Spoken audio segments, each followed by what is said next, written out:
Know how हो चुकी है। बिल्कुल इस तरीके से डिकम्पार्टमेंट करने के बाद फाइनल के अंदर जब आप जाते हैं तो आपकी नो हाउ हो चुकी है, तो वहाँ इतनी प्रॉब्लम नहीं आती जिसको फर्स्ट ईयर या डिकम्पार्टमेंट में। तो ये इंतहाई बेसिक हुआ। हमने लास्ट लेक्चर के अंदर क्या क्या किया था? हमने लास्ट लेक्चर के अंदर क्या क्या किया था? हमने सबसे अहम पॉइंट एसेट्स लिया और एसेट के बारे में हम डिस्कस कर रहे हैं। तो 2-3 पॉइंट मैं रिपीट कर दूंगा क्योंकि वो बहुत इंपॉर्टेंट है। नंबर 1, तो अब पहला टॉपिक का बेसिक क्या थी? Accounting equation.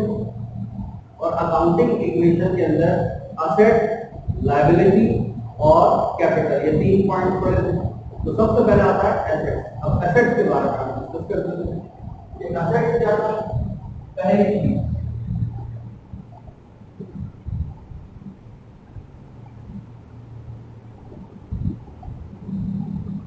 एसेट का मतलब क्या था? एसेट का मतलब था असासे। क्लियर? असासे, अब ये तो चीज है असासे। और कल मैंने क्या बताया था एसेट क्या होता है? जिसके अंदर आपके दिमाग में कौन सा सवाल आ रहा है, लैंड, बिल्डिंग वगैरह, तो मैंने कहते हैं ये एग्जांपल है। एसेट क्या होता है? वो तमाम चीजें जिनसे बिजनेस करें, जिसको हम खुद ओन करते हैं, ये मेरी चीज है, दैट इज कॉल्ड एसेट। वो तमाम चीजें जिससे बिजनेस रन हो, और वो goods which are being used in business they are called assets. ठीक है, मैं लिख देता हूं।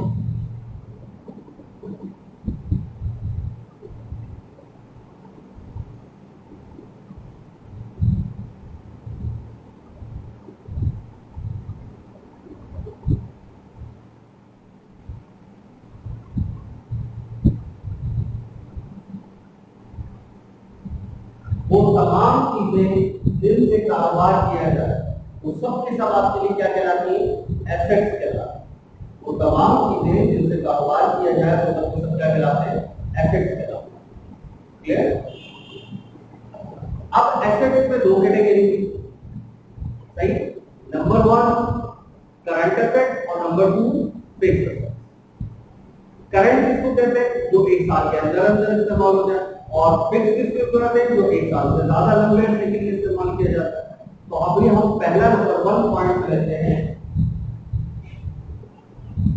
करंट।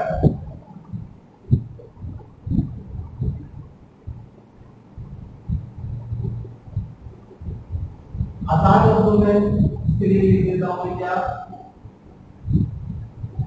विदिन 1 ईयर, जो 1 साल के अंदर अंदर इस्तेमाल हो जाए वो करंट, जो 1 साल से ज्यादा चलता है वो फिक्स।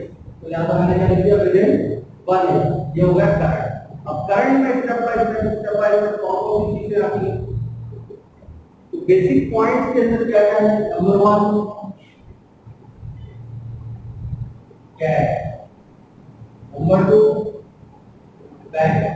अब यहां पे मैंने कैश और बैंक वाले में क्या बात हो जाएगी? लास्ट लेक्चर में कैश से मुराद क्या होता है? कैश से मुराद होता है cash in hand, cash in hand, जो पैसा हाथ में होता है। और बैंक से मुराद क्या है? कैश एट बैंक, वो पैसा जो आपके अकाउंट में होता है। ठीक है? अब ये टाइटल है, तो इसके ऊपर एक एक चीज के ऊपर आपका दिमाग होता है। उसके बाद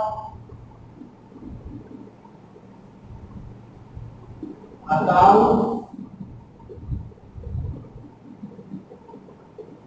रिसीवेबल। अकाउंट रिसीवेबल का मतलब पैसे लेने, आपने वसूल।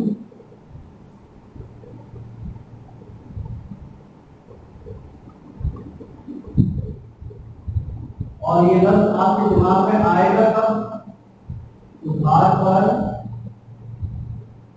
फरोख्ती, ये लफ्ज इस्तेमाल किया जाए। सही? जब भी आप कोई चीज उधार बेचेंगे तो वहां कौन सा टाइटल इस्तेमाल किया जाएगा? कौन सा लफ्ज इस्तेमाल किया जाएगा? Account receivable. ठीक है? अब किसी की फैमिली के अंदर कुछ चीजें आ जाती हैं। अब इसकी फैमिली के अंदर क्या क्या चीजें आ सकती हैं? Number 1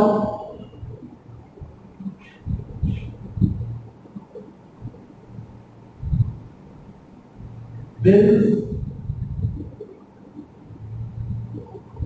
receivable, bills receivable.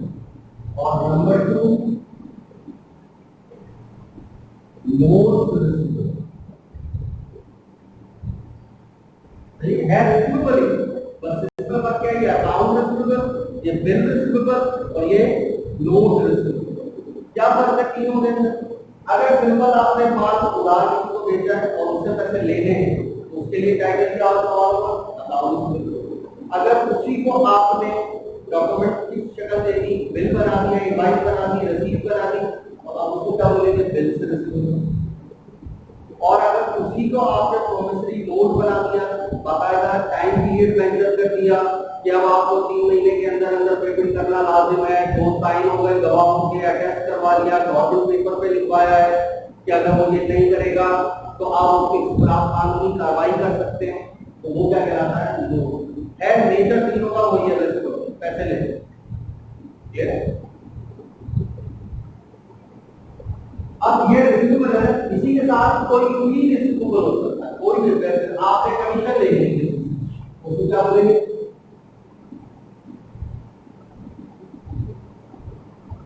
Commission receivable.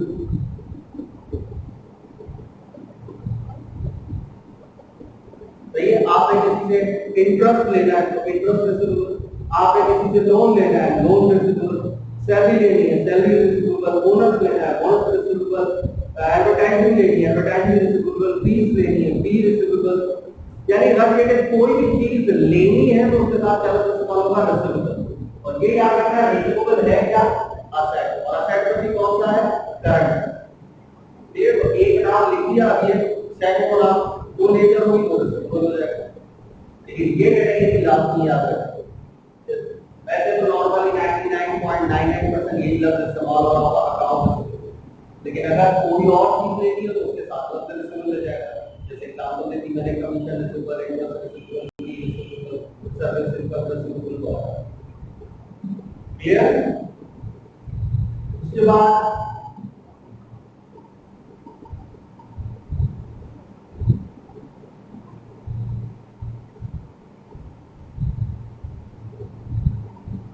Merchandise inventory. Merchandise का बेसिकली मतलब क्या होता है, मर्चेंडाइज का मतलब होता है सामान्य तिजारत, और इन्वेंटरी का मतलब क्या होता है, इन्वेंटरी का मतलब होता है जखीरा, स्टॉक। तो मर्चेंडाइज इन्वेंटरी सामान्य तिजारत का जखीरा। क्या मतलब, अब सामान्य तिजारत से पूरा क्या है, ऐसा सामान, ऐसी गुड्स, ऐसा माल जिसकी आप लेन देन करते हैं, जिसका आपका बिजनेस है, जिसका आपका कारोबार है, कोई आप चीज इस मकसद के लिए खरीदते हो कि मुझे आगे बेचना है, तो उस चीज का आपका कारोबार होना, तो वो चीज आपके लिए मर्चेंडाइज है कि हर चीज मर्चेंडाइज नहीं।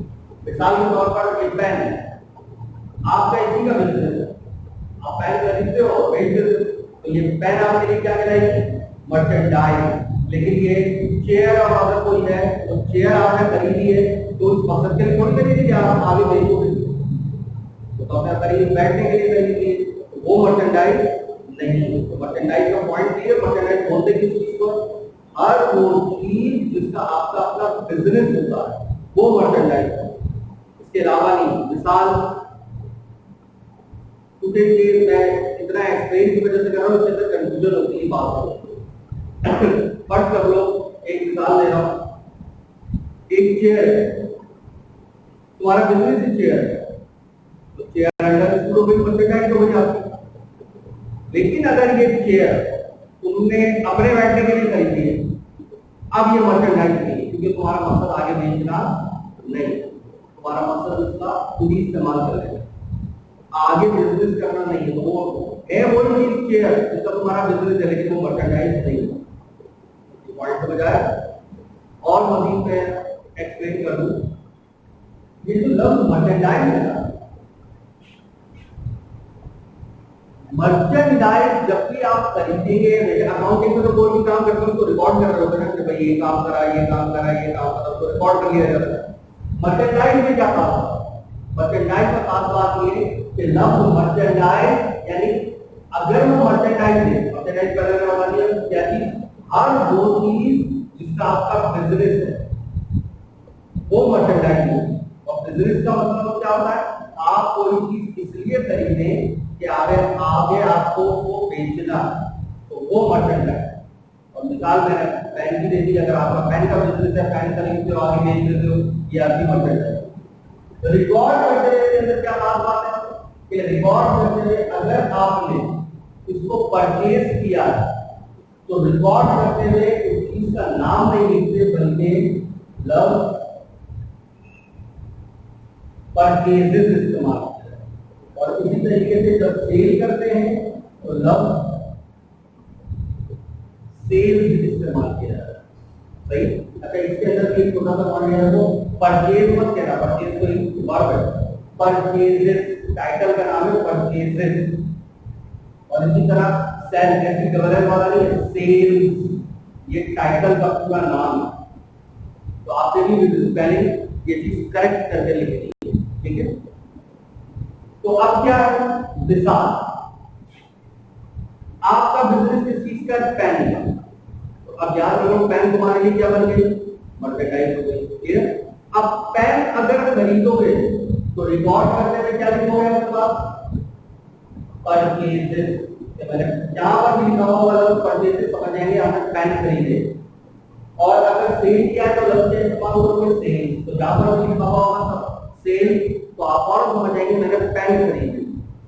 तो यानी जिस चीज का बिजनेस होता है उस चीज का नाम नहीं लिखते खरीदते या बेचते हुए, बल्कि परचेज करते हैं तो परचेजेस भी नाम लिखते हैं और सेल करते हैं तो नाम ही सेल भी लिखते हैं। ये आसानी के लिए, क्योंकि बार बार उस चीज का नाम रिपीट करना मुनासिब नहीं है कि आपको पता है अंडरस्टूड ये मेरी इस चीज का मेरा बिजनेस है, तो सिर्फ लफ्ज इस्तेमाल होगा सेल या परचेज। क्लियर। तो फिर रिपीट कर रहा हूं, अगर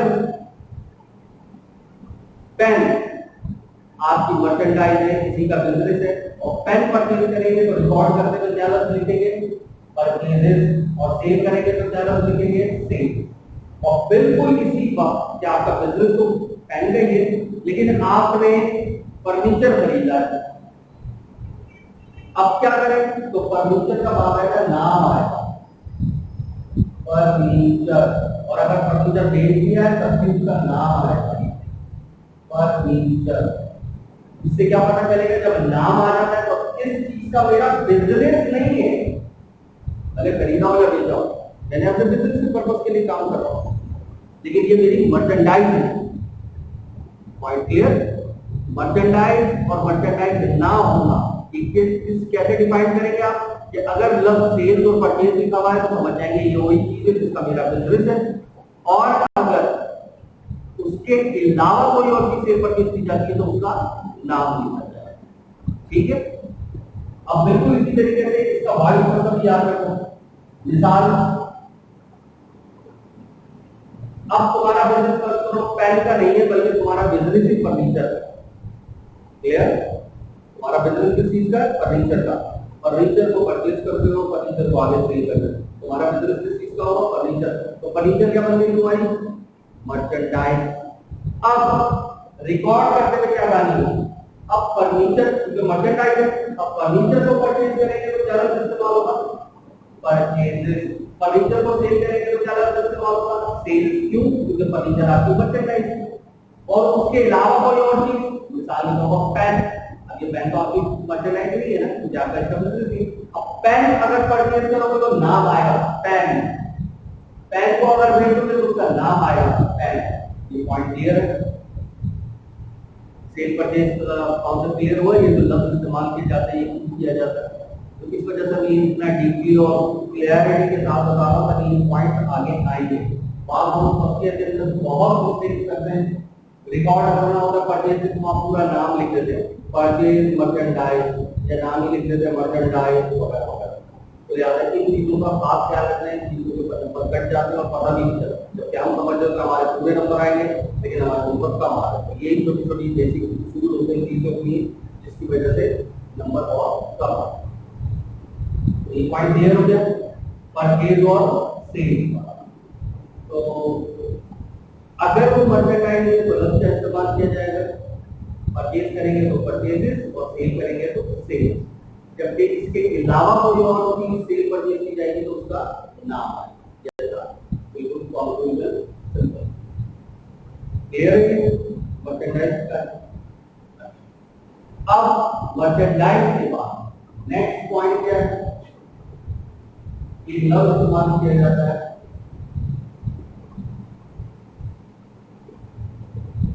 सप्लाई। अब ये सप्लाई क्या है? एक्चुअल वैसे ये सप्लाई से ही निकला है, सप्लाई वर्ड। सप्लाई का मतलब क्या होता है? सप्लाई का मतलब ये होता है कि आपने कोई चीज रसद की है, दी है, ठीक है। देखिए ये लफ्ज क्या है? सप्लाई। अकाउंटिंग के लिए जो टाइटल इस्तेमाल किया जाएगा, जितनी भी स्टेशनरी की चीजें होती है, स्टेशनरी किसको कहते हैं?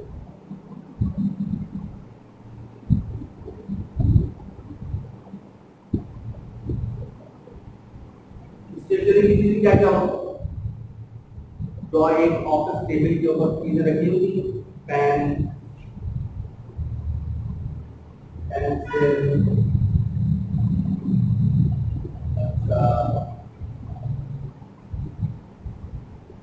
रजिस्टर,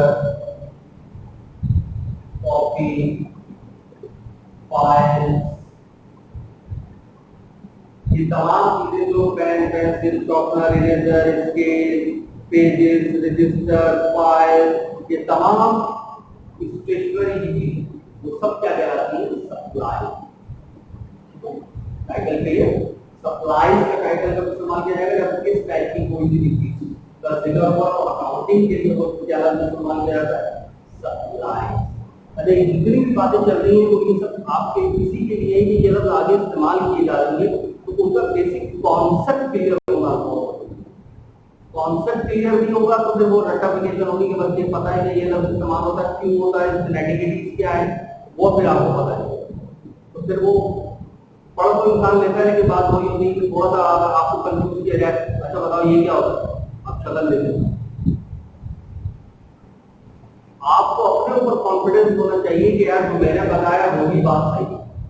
सही तो इस वजह से मैं बार बार कह रहा हूँ किताबों स्टैंडर्ड की किताबों को जरूर पढ़ा ताकि अगर कोई टीचर भी गलती करे तो उस गलती को आप पकड़ सके कि ये गलत है। ठीक है, ये सप्लाई क्लियर हो गया। एक लफ्ज और इस्तेमाल किया जाता है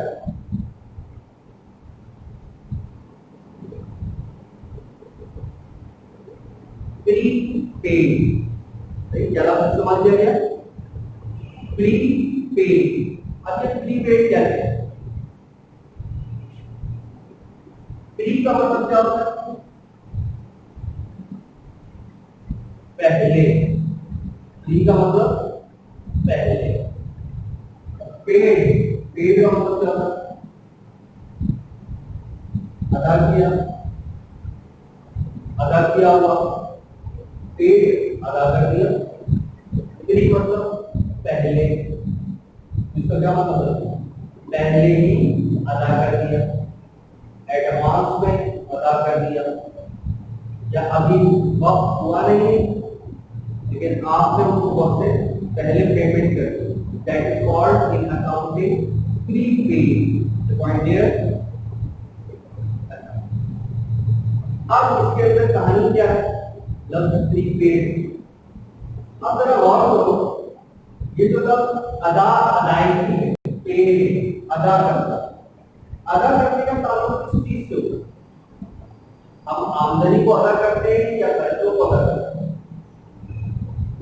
आप सोचो, जब आमदनी होती है तो उसको हम अदा करते हैं या जब खर्चा होता है तो उसको अदा करते हैं? खर्चे को अदा करते हैं। आमदनी तो वसूल की जाती है, आमदनी अदा नहीं की जाती है। हो सकता है किसी के दिमाग में ये सवाल आए, नहीं इनकम भी वसूल करते हैं, हम अपनी पॉकेट मनी वसूल भी करते हैं, हमारी इनकम है, या तो हमारी इनकम जो है वो हमारे पेरेंट्स हमको दे रहे होते हैं, वो भी तो इनकम अदा कर रहे हैं। लेकिन ये आपको पेरेंट्स के लिए वो इनकम नहीं है, पेरेंट्स के लिए वो एक्सपेंस ही है, खर्चा ही है, वो अदा कर रहे हैं। आप आपके लिए इनकम है तो आप उसको वसूल कर रहे हैं। तो ये उसूल है कि इनकम वसूल की जाती है जबकि एक्सपेंसेस यानी अखराजात खर्चे ये अदा किए जाते हैं। क्लियर?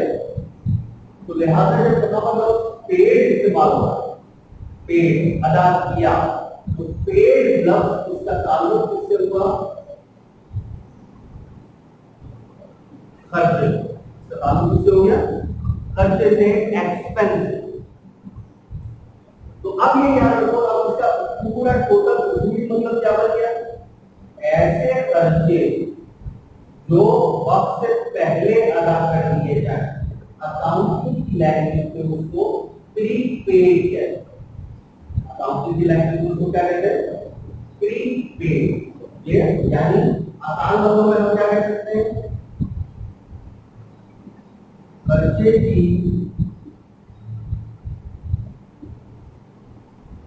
एडवांस में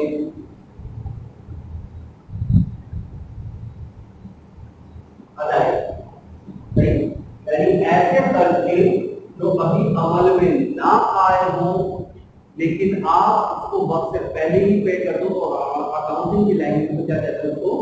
प्रीपेड। क्या कहते हैं उसको? प्रीपेड। क्लियर? अच्छा, फॉर एग्जांपल जैसे आप मोबाइल में कार्ड डालते हो तो कभी कार्ड में नोट करेगा उसमें क्या लिखा होगा?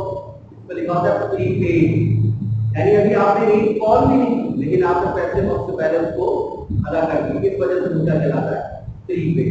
और प्रीपेड के अंदर भी बहुत सारे कॉन्सेप्ट होते हैं, तो ये पॉइंट क्लियर हो गया।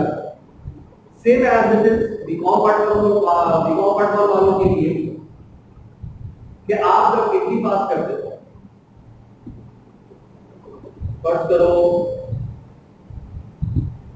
आपने किराया दिया 1 महीने का, लेकिन आपने अभी पहली तारीख को दे दिया पूरे महीने का किराया, तो क्या 80 पास होगा?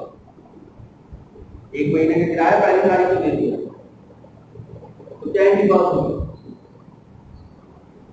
अब सबके दिमाग में क्या बात लाजमी बात है, एडवांस में आप किराया दे रहे हो पहली तारीख को,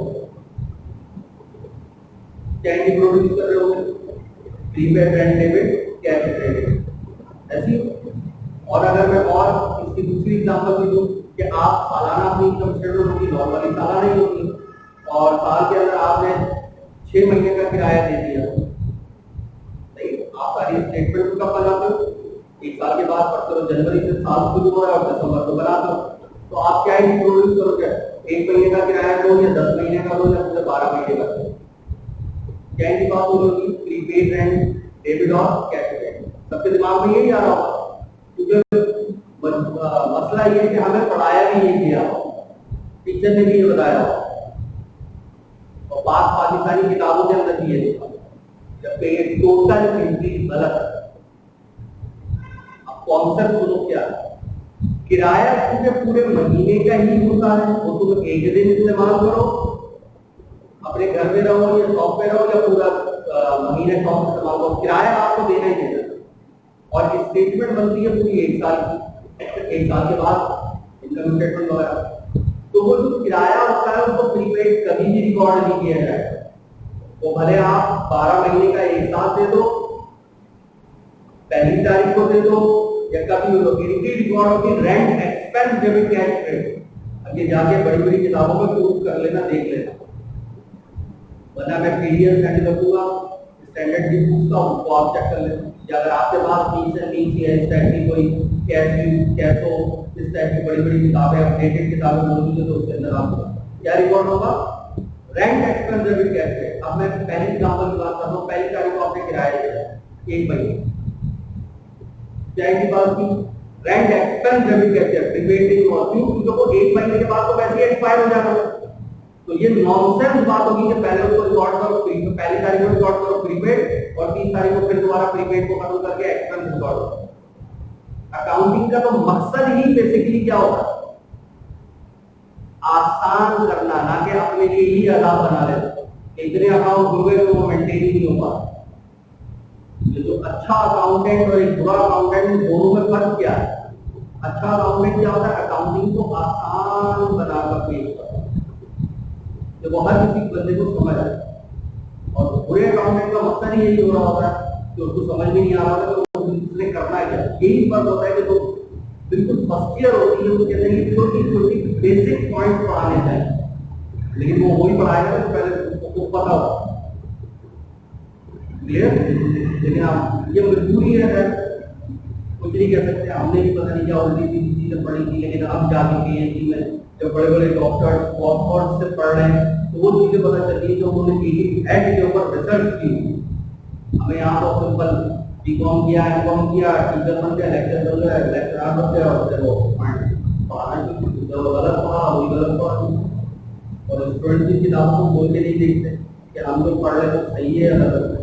तो मेरा मकसद सिर्फ ये है कि जो भी पढ़ो उसको प्रूव भी करो कि हाँ वेदर इट इज करेक्ट और नॉट। आपके अंदर बस काबिलियत होनी चाहिए कि मैं खुद आपसे ये बोलूंगा ऐसे नहीं ऐसे होता है तो आप बोले नहीं होता ऐसा कैसे, मुझे ये बात समझ नहीं होती है, यानी कॉन्सेप्ट क्लियर होना चाहिए। सही? इसी तरीके से जब साल की स्टेटमेंट बनती है तो अगर 1 साल का किराया भी देंगे तो आप एंट्री क्या पास करेंगे, रेंट एक्सपेंस डेबिट कैश। हाँ, अगर आप 13 महीने का किराया दे रहे तो अब वो 1 साल से बाहर चला गया, क्योंकि साल में तो 12 महीने होते हैं, आप दे रहे हो 13 महीने। अब रिकॉर्ड होगा प्रीपेड रेंट डेबिट और कैश। क्लियर? इसी तरीके से आप 1 महीने की स्टेटमेंट बनाते हैं, साल के ऊपर 1 महीने के बाद आप ट्रायल बैलेंस बना लेते हो, आगे 1 महीने का टोटल बिजनेस कर रहे हो। तो अब जब किराया दोगे पहली तारीख को दोगे कभी नहीं दोगे, एंट्री रेंट एक्सपेंस ही हो। लेकिन अगर आप ये 1 महीने का बिजनेस करते हो लेकिन 2 महीने का किराया दे रहे हो तो अब आप प्रीपेड कर रहे हो। ये गलती हमारी पाकिस्तानी किताबों के अंदर भी बहुत है, लेकिन सारे टीचर ऐसे नहीं होते, पास टीचर पढ़ते भी हैं, लेकिन अमूमन लोगों को ये कॉन्सेप्ट क्लियर नहीं होता। आप 99% किसी से पूछोगे या ये भी पॉसिबल आप अपने ऊपर रख के देखो आपने क्या पढ़ा, हो सकता है बहुत सारे टीचर से पढ़ा 99% गलत ही पढ़ा और 1% सही भी उसमें। तो फिर पॉइंट था तो ये मैंने क्लियर कर दिया प्रीपेड वाला। ठीक है, तो अब एक ओवरव्यू इसकी बदल करते हैं। तो करंट असेट के अंदर नॉर्मल क्या है, कैश तो पैसा हाथ में, बैंक तो पैसा बैंक में, अकाउंट रिसीवेबल के पैसे लेने या कोई का भी रिसीवेबल हो, मर्चेंडाइज वो चीजें जो हमारा बिजनेस होता है, वो जिसका हम बिजनेस करते हैं तो सबसे सब हमारे लिए मर्चेंडाइज। ठीक है, और मर्चेंडाइज में अहम बात क्या बताई तुमने कि अगर हम उसको परचेज करेंगे तो परचेजेस रिकॉर्ड करेंगे, सेल करेंगे तो उसको हम सेल्स रिकॉर्ड करेंगे। सप्लाई जितनी भी स्टेशनरी की चीजें होंगी वो सब हमारी क्या करेंगे, सप्लाई करेंगे। और पेन पेंसिल चॉकलेट इरेजर वगैरह।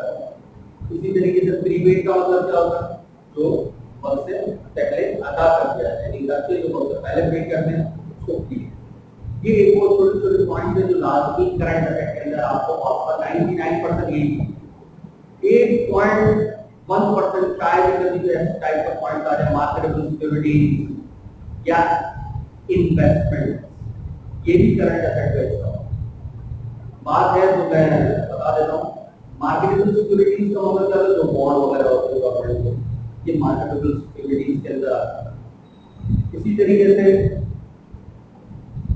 इन्वेस्टमेंट जो शॉर्ट टर्म वगैरह होते हैं, तो बैंक स्कीम निकालना है शॉर्ट टर्म के लिए जो डिपॉजिट है, यानी ऐसे डिपॉजिट जो कि आपने कब फिक्स डिपॉजिट है 1 साल के अंदर तो वो करंट यानी है तो इन्वेस्टमेंट, लेकिन 1 साल के अंदर अंदर की तो करंट है।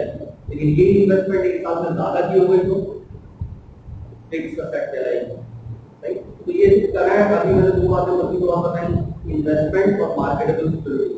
इसको आप शायद जो बीकॉम में भी हो या फाइनल तक भी पढ़ लिया हो, उधर तो ये नाम तक नहीं सुना होगा, पूरी बहुत कमी आ रहा है, लेकिन बात निकली है तो मैंने एक पॉइंट डिस्कस कर दिया। असल जो आपको बात पड़ेगा वो 1 पॉइंट को पड़ेगा। ठीक है, ये पॉइंट क्लियर है। इसके अंदर अगर कोई किसी किस्म का कोई सवाल हो तो आप भी कमेंट के अंदर जरूर शेयर करना, फिर हम आपकी कोशिश करते हैं। ठीक है, ठीक, अल्लाह हाफ़िज़।